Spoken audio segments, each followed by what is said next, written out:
कैसे हैं आप सब? ठीक ठाक हैं। आप देख रहे हैं चैनल सर वकार वहीद और आज हम आपके सामने लेके एक ऐसा टॉपिक, स्टूडेंट हमारे पास आया था, नाम उसका वलीद है, राइट। उसने बड़ी इंपॉर्टेंट बात डिस्कस की तो हमने सोचा कि इस पर वीडियो बनानी चाहिए और उसकी डिस्कशन आपके सामने करनी चाहिए ताकि आप लोगों को उसका नॉलेज मिल सके और उसका जो पॉइंट ऑफ व्यू है वो आप सब लोगों की दिलों की आवाज़ है। तो हम बात करते हैं पहले स्टूडेंट से।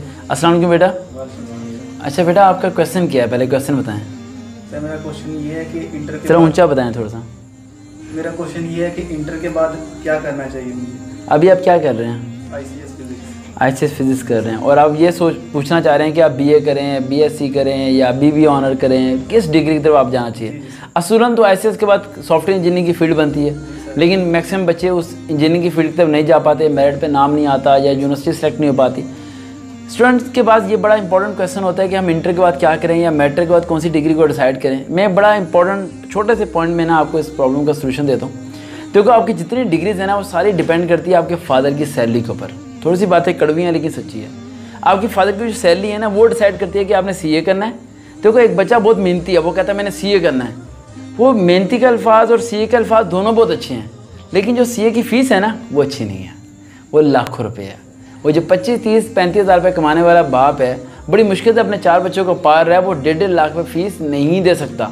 वहाँ बच्चे का सीए का ख्वाब क्या होता है? ख़त्म। एक बच्चे का ख्वाब होता है डॉक्टर बनने का। एक बच्ची मेहनत करती है, मेरिट पे नाम आता है, डॉक्टर बन जाती है।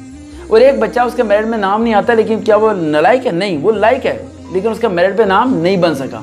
अगर उसके वालिदैन अमीर होते तो वो प्राइवेट उसे क्या बना देते? डॉक्टर बना देते। तो हमने एक बात ज़हन में रखना है कि हमने ख्वाबों की बातें नहीं करनी, हमने शीशे के सामने खड़े होकर, आईने के सामने खड़े होकर हकीकत को देख के फैसला करना है। मैं आपको ये नहीं कहना चाह रहा कि आप ख्वाब देखना बंद कर दो। मैं ये भी नहीं कहना चाहता कि आप ये सोचो कि पैसा होगा तो मैं कुछ बनूंगा या मेरे वालिदैन अमीर होंगे तो मैं ये डिसीजन लूँगा।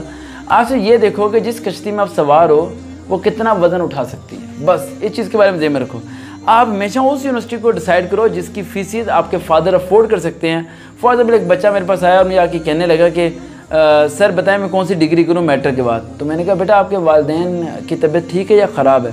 उसने कहा सर वालिद साहब की तबीयत बड़ी ख़राब है, किराए के घर पे रहते हैं, बोझ बड़ा सर पे पड़ा हुआ है, मैं क्या करूँ? मैंने कहा बेटा आईकॉम कर लो। कहने लगा सर आईकॉम क्यों कह रहे हैं मुझे? मैं आईसीएस करूँ, एफएससी प्री मेडिकल करूँ? मैंने कहा बेटा 2 साल बाद तुमने कमाना है।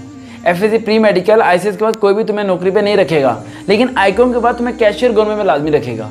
आईकॉम के बाद तुम किसी ना किसी फैक्ट्री में कैशियर लाजमी लग सकते हो। तुम आईकॉम के बाद कहने के क्लर्क लाजमी लग सकते हो। तुम 4 पैसे कमा के अपने घर वालों को दे सकते हो और अगली तालीम के लिए फीसें भी इकट्ठी कर सकते हो। इसीलिए जब भी आपने कोई एजुकेशन का डिसीजन लेना होता है, तो अभी तो मैं आपकी फैमिली के बारे में नहीं पूछ रहा कि उनका फाइनेंशियल क्या प्रॉब्लम है, बस आपको आइडिया दे रहा हूँ कि एक तो अपना ड्रीम वो साइड पे रखो और दूसरा अपने फैमिली की प्रॉब्लम्स को देखो। उन दोनों को मद्देनजर रखते हुए फैसला लेना। मोटिवेशन स्पीकर्स की बातें सुन के या इर्द गिर्द की कहानियाँ सुन के या बिल गेट के बारे में सोच के कि वो एक दिन में करोड़पति बन गया, उसे यूनिवर्सिटी में दाखिला नहीं मिला था, वो सिर्फ बातों हद तक ठीक है बेटा, लेकिन रियलिटी में अगर आप बिल गेट की तरह सोचना शुरू कर दोगे कि यार मैं भी बिल गेट की तरह करोड़पति खरबपति बन जाऊँगा।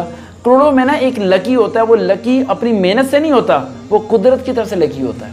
किसकी तरफ से? कुदरत। बिल गेट को खुद नहीं पता था कि वो सॉफ्टवेयर बना पाएगा, थॉमस को खुद नहीं पता था कि वो बल्ब बना पाएगा। 1000 टाइम फेल हुआ था वो, ठीक है, उसके बाद जाके बल्ब इन्वेंट हुआ था। तो ये में रखना है कि कुछ चीज़ें ना अल्लाह की तरफ से प्लान्ड होती हैं। अल्लाह ने जिस बंदे से लेनी होती है ना, वो अल्लाह उस बंदे को वहाँ तक पहुँचा देता है। तो आप ख्वाबों की दुनिया से निकलो और ग्रेजुएशन जो भी डिग्री करना चाहते हो, आप पहले ये देखो कि आपके फादर कब तक आपको सपोर्ट कर सकते हैं। अगर वो कहते हैं कि बहुत पैसा है मेरे पास, बेटा जो मर्जी कर ले, तो बेटा फिर आईसीएस के बाद आप करो बीएससीएस, उसके बाद एमसीएस करो, सॉफ्टवेयर इंजीनियर बनो। लेकिन वो कहते हैं नहीं बेटा आईसीएस में नंबर कम आ गया आपके रखने के बावजूद, क्योंकि लोकल स्कूल से कॉलेज से आपने पढ़ा, नंबर आपके अच्छे नहीं आए, राइट, और उसके बाद अब आपको एडमिशन भी नहीं मिल रहा, अब आपको क्या करना चाहिए? तो बेटा फिर आपको डिग्री को चेंज करना पड़ेगा।